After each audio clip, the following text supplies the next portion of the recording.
All right, let's turn back to the White House and President Trump's decision to raise tariffs on steel and aluminum imports from 25 to 50%. The Prime Minister's message today was bolster and protect. Bolster the steel industry by growing the domestic market and protect by reducing the amount of foreign steel allowed into Canada.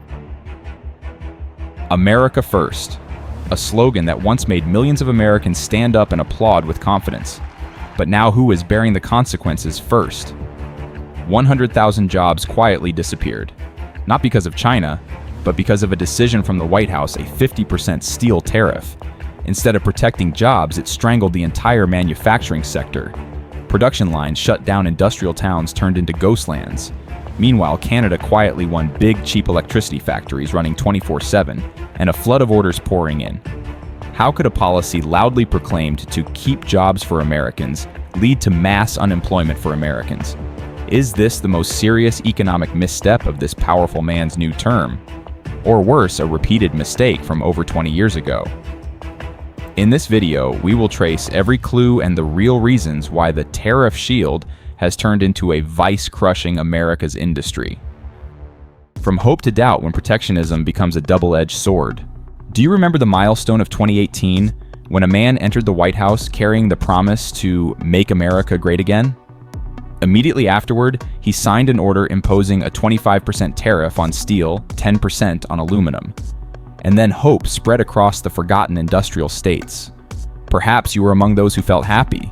Happy because you thought America was about to reclaim its central position. That manufacturing would no longer rely on foreign sources. For many, it was not just a tariff policy. It was a declaration we will lead, and the world will revolve around us. But in 2025, when the steel tariff returned to 25%, and could even be raised to 50%, the highest in decades, what returned was not factories, but doubt. That shock came swiftly and coldly. The new tariff level was no longer just an economic barrier. It became a political wall encircling America, blocking both friend and foe from Germany, Japan, and Korea to even neighboring Canada. Still the same familiar slogan, America First. But have you ever wondered if it's America First? Then why are Americans the ones suffering first? Steel prices rose nearly 30% in just the first 3 months of the year, according to the Washington Post. Factories couldn't sign new contracts. Manufacturing, construction, and automobile companies began cutting orders, cutting working hours, and then cutting people. 73% of Americans, according to a Reuters Ipsos survey, said the new tariffs made their lives harder. Even 1/4 of Republican members, those who once strongly supported protectionist policies, are now expressing doubt. They don't say it loudly, but deep down, everyone wonders, what are we protecting when we ourselves are paying the price? Perhaps you once believed, like millions of other Americans, that America is the center of the world, the sun in the solar system, and that other nations from Canada to Europe, Asia, would revolve around us, would adjust their trajectory, trade, even their policies according to the orbit of American leadership. But today's world no longer revolves around a single center. Canada was the first planet to change orbit. They quietly enacted the Steel Protection Act, simultaneously imposing a retaliatory 25% tariff on American steel and aluminum products, and declared readiness to raise it to 50% if negotiations went nowhere. And then, it wasn't just one planet. Sources say Canada is engaging in deeper talks with Germany, potentially paving the way for closer ties to the EU. Some analyses do not rule out a scenario where Mexico and Canada tighten trade cooperation through the CPTPP, gradually breaking away from the orbit America once led. We say America first, but is there anyone left nearby to be second, third? As America sees itself as the sun, other planets are quietly building their own frames of reference. Meanwhile, steel market share slips away. Export contracts get canceled. American engineers leave factories, while Quebec engineers receive job offers. We will return to that issue in the next part, but right now, if a policy hailed as protecting America is causing Americans to lose jobs, lose income, and lose standing, then perhaps it's time we take a hard look after all who is truly being protected. Those who believed in America first are the ones falling first. When the steel tariff was raised to 50%, many thought it was just a number. But then that number began to leave its mark on lives. not on Wall Street or in Washington, but right in the industrial towns where you or your loved ones live. In Michigan and Minnesota, Cleveland-Cliffs, one of the largest steel producers in the country, was forced to lay off more than 1,200 workers just in the first quarter of this year. They did nothing wrong. They weren't lazy. They simply got caught in the spiral of skyrocketing raw material costs, leaving factories unable to sign new contracts. Have you ever experienced that feeling or seen someone close to you go through it? A neighbor, a friend, an uncle, who just yesterday was laughing after a shift, and today walks out of the factory gates carrying a box of personal belongings, unsure where to start over. In the auto industry, the outlook is no brighter. Stellantis, parent company of Chrysler and Dodge, has halted production at 5 plants across the US, Canada, and Mexico. More than 900 employees affected, and among them many are American workers, those who once believed that protection would keep their jobs safe. And if you're not in the industry, it doesn't mean you're immune. When steel prices rise, production costs soar. Companies begin cutting models, shrinking sizes, or quietly raising prices penny by penny. A Ford F-150 or Tesla might cost an extra $2,000 to $12,000. But even a can of soda, a coat hanger, or your old washing machine no longer holds its previous price. You might not have noticed. But take a look at your last grocery bill. Recall the last time you filled your gas tank or paid your electricity bill. Aren't all of them creeping up little by little? Meanwhile, across the border, Canadian workers, once anxious over steel fluctuations, now find themselves with more opportunities. Some are retained as the government expands infrastructure projects, others hired for new export contracts, even sent abroad under new trade agreements. But here, in America, there are still cardboard boxes in factory corners, people quietly leaving, and families starting to wonder, should we pay the mortgage or save for our child's medicine? But the more worrying thing is that this might just be the beginning. Because when workers lose jobs, when consumers tighten their belts, who will be next to suffer? The answer lies ahead. When an entire community pays the price for a misguided policy. It's about Kentucky Medicaid, and the incredibly long list to get on a waiver has hit a boiling point for one Kentucky father. He tells us his 3-year-old son with serious developmental disabilities is also being strung along. A father in Kentucky once had a stable job at an auto plant, enough to support his young son and maintain Medicaid coverage for the boy who suffered from epilepsy. But when the plant cut production due to rising steel prices, he lost his job. At the same time, the big beautiful bill tightened Medicaid eligibility standards, and the child who once had regular checkups and access to medication fell through the cracks of the safety net. That story isn't unique.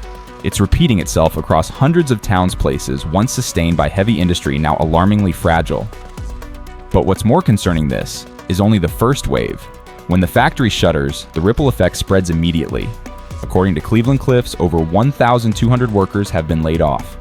Stellantis temporarily shut down 5 facilities, affecting nearly 900 people. But Harvard estimates that every manufacturing job lost drags down 8 other positions along the support chain. Truck drivers, operating engineers, janitors, mechanics, cafeteria cooks all feel the impact. Granite City in Illinois, once proudly dubbed the City of Steel, now stands silent. McKeesport, Pennsylvania, where there used to be 10 auxiliary plants, now displays only for lease signs along its main street. Even states like Ohio, Indiana, and central Michigan, once beneficiaries of the promise of industrial revival, are now among the first to fall. And it doesn't stop at steel or automobiles. The construction industry, heavily reliant on structural steel, is now at a standstill due to rising costs. Affordable housing projects are postponed, causing construction workers to lose jobs, electricians and painters to go without contracts. Equipment manufacturing, from elevators to industrial cutters, is forced to scale down as they can't compete with untaxed imports. Logistics companies, the backbone of the supply chain, are now grappling with soaring fuel, operational, and vehicle maintenance costs. Many small firms in Texas and Tennessee have had to idle trucks, cut driver wages, and shorten delivery routes. All these things, job loss, loss of faith, loss of resilience, are not collateral damage. They are real consequences happening now, spreading faster than any forecast had warned. In the next section, we'll turn to Canada. And so the question arises, how is it that a smaller country is doing better at the very thing we pride ourselves on? Canada didn't orbit America, but drew its own path. You might remember when America was likened to the center of the global economic solar system. But the world is changing its orbit. But Canada was the first planet to quietly break away. The first sign was the Steel Safeguard Act. Instead of retaliating, they applied tariff-free import quotas (TRQ) at just half the previous year's level. For imports exceeding the quota, they imposed a 50% tariff on countries with FTAs, but still maintained special preferences for the US under USMCA. Simultaneously, Canada added a 25% anti-dumping tax on Chinese steel, not to provoke, but to stabilize its domestic market. Furthermore, the government announced a $1 billion CAD investment package for defense and infrastructure projects, all requiring domestically produced steel. Instead of pressuring through statements, they created opportunities through action. And they didn't stop there. While the US began tightening tariffs, even on the EU and Mexico, Canada reached out to those very partners. Ongoing negotiations with Germany, Europe, and Mexico aim to establish a clean steel supply chain across continents, a move not only to protect industry, but to advance towards a greener, more self-reliant future. You can best imagine the contrast if you live in Detroit or Hamilton. Faced with the same upheavals while Detroit must pause hiring and cut production, Hamilton, Canada is adding production lines to meet new export contracts. No loud proclamations, no politicizing. They are simply trying to keep their people employed and ensure grocery prices remain within reach. You may not have noticed, but when Canada partners with Germany to develop clean green steel or collaborates with Mexico to reduce reliance on Asian sources, they are doing what America once did decades ago, leading, not dictating. Prepare yourself for the next part as we return to 2002, a time when America believed steel tariffs would save the industry. Yet within 18 months, over 200,000 people lost their jobs. Has history repeated itself once again, and are we still the ones bearing the cost? The mirror of 2002 history may be repeating itself. Sometimes to understand the present, we need only look back at where we've been. In 2002, America made a bold decision imposing steel tariffs ranging from 8% to 30% to protect its ailing industry. Back then, as now, expectations soared. Quiet towns from Pennsylvania to Ohio began dreaming of machinery whirring again, workers lining up for shifts, and families finding security in their futures. But after just 18 months, what remained were sobering numbers. According to the Peterson Institute, the tariffs of that year caused nearly 200,000 Americans to lose their jobs, more than the entire workforce of the steel industry at that time. And the impact wasn't confined to furnaces or rolling mills. It spread across the whole chain, from design engineers, packaging workers, and transporters to the diners outside industrial gates. An independent study found for every job lost in Steel 8-related jobs were affected. Dreams of earning enough to live, to save, to raise children suddenly dimmed. Although the policy was repealed at the end of 2003, the repercussions lasted for years. According to the Wall Street Journal, many small businesses never recovered. Some plants never reopened. The most regrettable loss was trust, the kind that takes years to build but can vanish in a moment of instability. If you've ever passed through Granite City or stopped by McKeesport, you'd recognize the scene: once bustling streets, now quiet, faded signs and buses still rolling past rusting factories. Today, many are once again placing their hopes on a new cycle. But amid the slogans shouted loud, perhaps what's needed most is to listen to those who have already lived through the last time.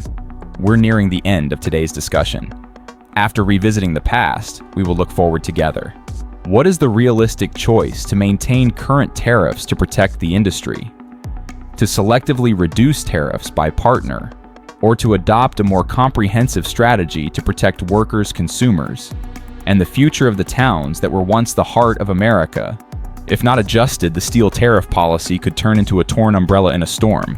When Americans look back at the 50% steel tariff policy enacted in 2025, the question may no longer be where did it come from, but rather, where will it lead us next? Because if the current trend continues, consequences like job losses, rising prices, and business closures may no longer seem like distant possibilities, but will gradually become reality in many places. And so the more important question is there another path? One of the proposed directions is selective tariff reduction. According to Bloomberg and Reuters, negotiations with Mexico have been initiated to create a tariff-free quota mechanism. In return, Mexico will strictly monitor the origin of steel from third countries. If this mechanism is implemented, assembly plants in Ohio or Michigan might preserve jobs while material costs won't escalate excessively. A model of smart compromise, both protecting the industry and sparing consumers from undue burden. Another option is to maintain the current tariff level, but simultaneously accelerate domestic support. What the manufacturing industry needs is not just trade barriers, but strong infrastructure, stable electricity prices, and consistent policies over the next 5 to 10 years. GM and Ford have moved part of their production back from Mexico to the US, but without clear signals from the government, no one dares to invest in new plants, as no one knows how long the tariff policy will last. Some argue that America should consider returning to free trade as before 2018. According to research from Budget Lab, in the first 9 months after the tariff hike, US GDP was estimated to decrease by about 0.9 percentage points and household consumer costs rose by approximately $3,800.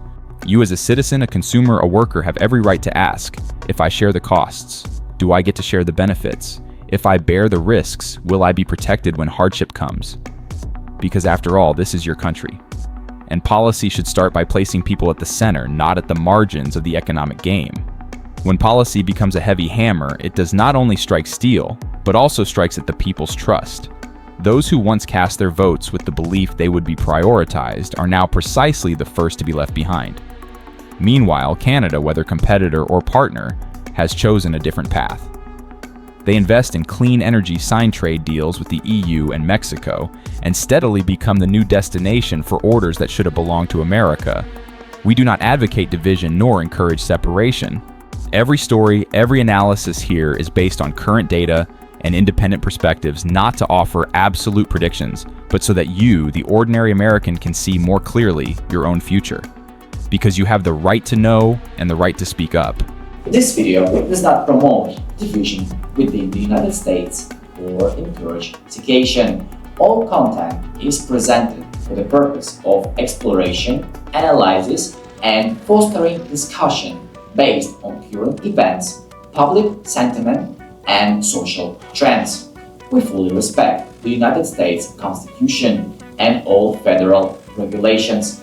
If today analyzes made you think, drop a comment so we can keep the conversations going. And don't forget to like, subscribe, and hit the bell so you will never miss our next independent deep dive.